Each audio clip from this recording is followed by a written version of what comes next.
Hello guys, आइए हम देखते हैं। हम लोग देखे थे ट्रांसफार्मर क्या होता है, ट्रांसफार्मर के पार्ट के बारे में देखे थे।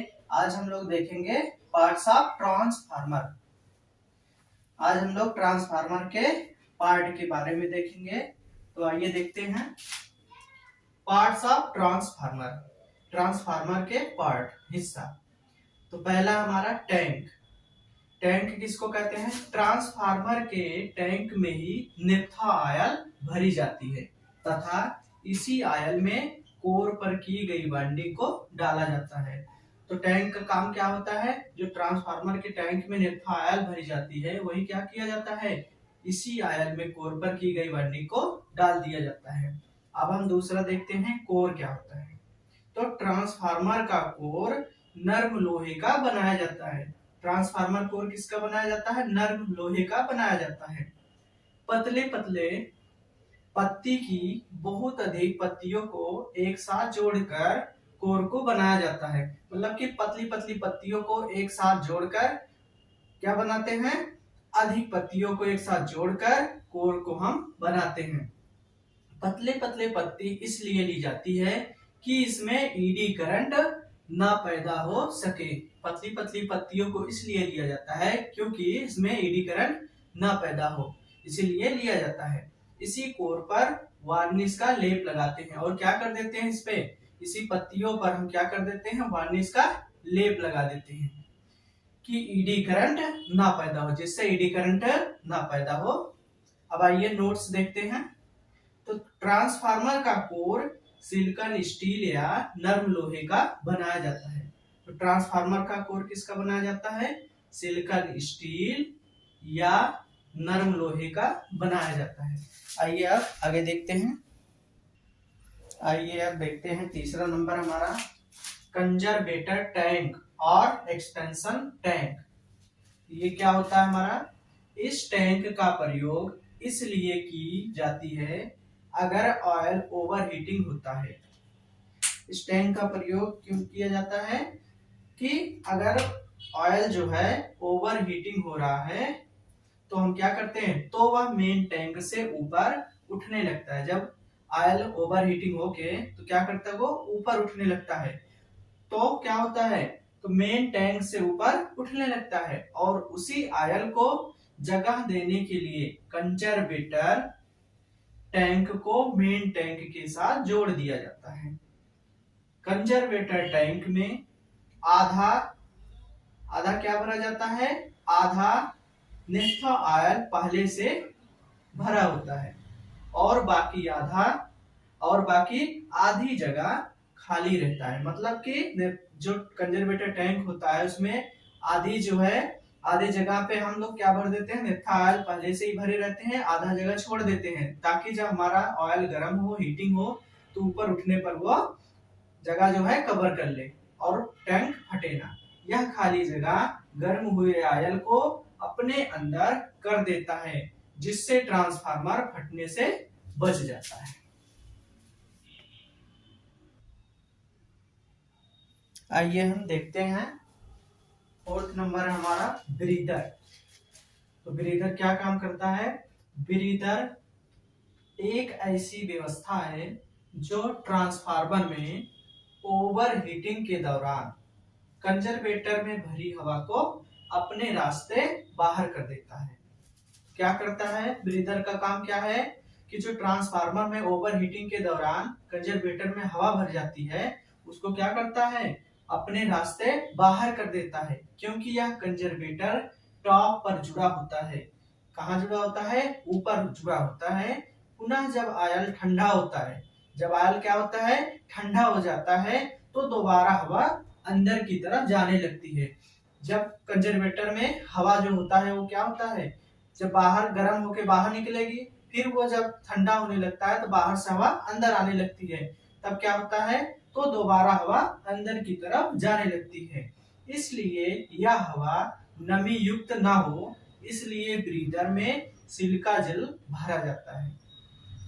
मतलब जो हवा होती है वो क्या होती है, नमी युक्त आती है और नमी युक्त अंदर ना आए इसलिए क्या उसमें भरा जाता है, सिलिका जेल भरा जाता है जो नमी को सोख लेती है और नमी को क्या करती है, सोख लेती है और सिलिका जेल के ठीक नीचे थोड़ी सी क्या भरा जाता है, तेल भर दिया जाता है, थोड़ी से तेल भरा जाता है ताकि हवा के माध्यम से डस्ट धूल भी ट्रांसफार्मर में ना घुसे। मतलब हवा के माध्यम से कण भी, धूल का कण भी रहता है जो क्या करता है, उसके हवा के साथ साथ घुस जाता है, इसलिए क्या किया जाता है, उसमें थोड़ा सा तेल भर दिया जाता है। आइए नोट देखते हैं। तो सिलिका जेल शुष्क हवा में क्या होता है, नीला होता है। सिलिका जेल शुष्क हवा में क्या होता है, सूखे हवा में नीला होता है तथा नमी सोखने के बाद जब नमी सोख लेता है सिलिका जेल तो कैसा हो जाता है, गुलाबी। कैसा हो जाता है, गुलाबी हो जाता है। आइए अब नेक्स्ट देखते हैं। 5वां नंबर हमारा बुकोज रिले। क्या है, बुकोज रिले। यह एक सेफ्टी स्विच है। यह क्या है, सेफ्टी स्विच है जो आपातकाल की स्थिति में ट्रांसफार्मर को ट्रिप करके क्या कर देता है, ट्रांसफार्मर को ट्रिप करके बंद कर देता है। तो बुकोज रिले क्या होता है, यह एक सेफ्टी डिवाइस है जो क्या करता है, आपातकाल की स्थिति में ट्रांसफार्मर को ट्रिप कर देता है। इस रिले के अंदर मरकरी स्विच मीन्स पारा लगा रहता है। तो इस स्विच के अंदर क्या होता है, रिले के अंदर मरकरी स्विच लगा होता है। जब तेल गर्म होता है, जब तेल क्या हो जाता है, गर्म हो जाता है तो मरकरी, जब तेल गर्म हो जाता है तो मरकरी गर्म हो जाती है। जब तेल गर्म हो जाती है तो मरकरी भी क्या हो जाती है, गर्म हो जाती है और ऊपर उठकर, और क्या हो जाती है, ऊपर उठकर स्विच से टच हो जाती है।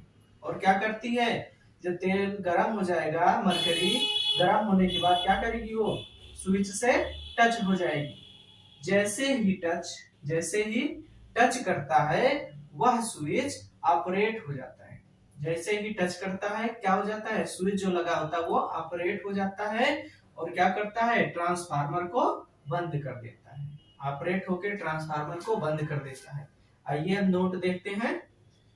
बुकोज रिले को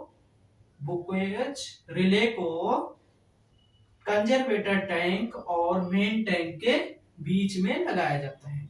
तो बुकोज रिले को हम लोग कहाँ लगाते हैं, कंजर्वेटर टैंक और मेन टैंक के बीच में लगाते हैं। आइए अब देखते हैं। 6वां नंबर है हमारा एक्सप्लोजन वेंट और वाल्व। देखते हैं। जब बुकोज रिले की सेफ्टी, जब क्या होता है, बुकोज रिले की सेफ्टी बाईपास हो जाती है। क्या हो जाती है, जब बुकोज रिले की सेफ्टी बाईपास हो जाती है, अर्थात ओवर हीटिंग के दौरान भी यह रिले क्या करता है, ट्रांसफार्मर ट्रिप कराने में असमर्थ हो जाता है। मतलब कि जब बुकोज रिले की सेफ्टी बाईपास हो जाती है, अर्थात ओवर हीटिंग के दौरान भी यह रिले ट्रांसफार्मर ट्रिप कराने में असमर्थ हो जाता है। मतलब ट्रांसफार्मर को ट्रिप कराने में क्या होता है, असमर्थ हो जाता है। तब एक्सप्लोजन वाल्व अपने अंदर से हीटेड ऑयल को बाहर निकाल देता है। तो क्या करता है, जो उसके अंदर हीटेड ऑयल होता है उसको क्या करता है, एक्सप्लोजन वेंट उसको क्या करता है, बाहर निकाल देता है, जिससे कि ट्रांसफार्मर फटने से बच जाए। जिससे क्या हो जाए, ट्रांसफार्मर फटने से बच जाए। यह कुकर में लगी सेफ्टी वाल्व की तरह होती है। यह कैसे होती है, जैसे कुकर में सेफ्टी वाल्व लगा होता है उसी तरह ये इसमें लगा होता है, जिसमें एक रबड़ भी लगा होता है। जिसमें क्या लगा होता है, एक रबड़ भी लगा होता है। आइए अब हम 7वां नंबर देखते हैं। Cooling tube and radiator. तो यह छोटे छोटे नली से मिलकर बना होता है। ये किससे मिलकर बना होता है, छोटे छोटे नली से मिलकर बना होता है। जब ट्रांसफार्मर ऑयल गर्म होता है, जब ट्रांसफार्मर ऑयल गर्म होता है तब वह ऊपर की ओर बढ़ने लगता है। क्या होता है, ऊपर की ओर बढ़ता जाता है और ये ट्यूब टैंक के ऊपर से नीचे तक बाहर से ज्वाइंट होता है। ये जो ट्यूब होता है क्या होता है, ऊपर से लेकर नीचे तक बाहर तक ये ज्वाइंट होता है, जुड़ा रहता है। इसलिए क्या होता है, गर्म तेल इस नली में आता है। गर्म तेल इस नली में आता है और बाहरी वातावरण में होने के कारण, ये क्या होता है, बाहरी वातावरण में होने के कारण ट्यूब पर हवा आती रहती है। बाहरी वातावरण है और ट्यूब के ऊपर क्या है, हवा, ठंडी ठंडी हवा आती रहती है। तो आयल क्या हो जाता है, ठंडा हो जाता है और नीचे जाकर फिर मेन टैंक में मिल जाता है। और ठंडा होकर क्या होता है, नीचे जाकर मेन टैंक में मिल जाता है। इस तरह की क्रिया हमेशा होती रहती है। इस तरह की क्रिया क्या होती है, हमेशा होती रहती है, इसीलिए इसे कूलिंग ट्यूब कहते हैं। आइए अब हम आगे देखते हैं। 8वां नंबर है हमारा बुशिंग एंड टर्मिनल। ये क्या होता है, इनपुट और आउटपुट के लिए चीनी मिट्टी से बना होता है। ये कैसा बना होता है, इनपुट और आउटपुट के लिए ये चीनी मिट्टी का बना होता है। इसी ब्रुश के द्वारा सप्लाई ट्रांसफार्मर में आती है और बाहर जाती है। तो बुशिंग एंड टर्मिनल का काम क्या होता है, इनपुट और आउटपुट के लिए ये किसका बना होता है, चीनी मिट्टी का बना होता है और इसी ब्रुश के द्वारा सप्लाई ट्रांसफार्मर में आती है और बाहर जाती है। अब हम अगला नेक्स्ट देखेंगे। 9वां नंबर हमारा ड्रेन पंप। तो आइए देखते हैं। जब ट्रांसफार्मर के आयल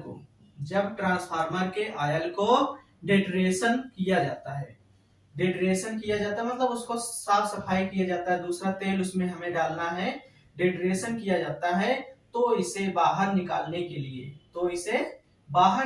के लिए निचले हिस्से में होल बनी होती है। क्या बनी होती है, बाहर निकालने के लिए निचले हिस्से में होल बनी होती है, जिसे ड्रेन पंप कहा जाता है।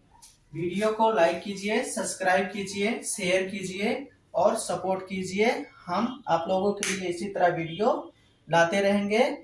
अब आगे हम नेक्स्ट बार अगले वीडियो में करेंगे।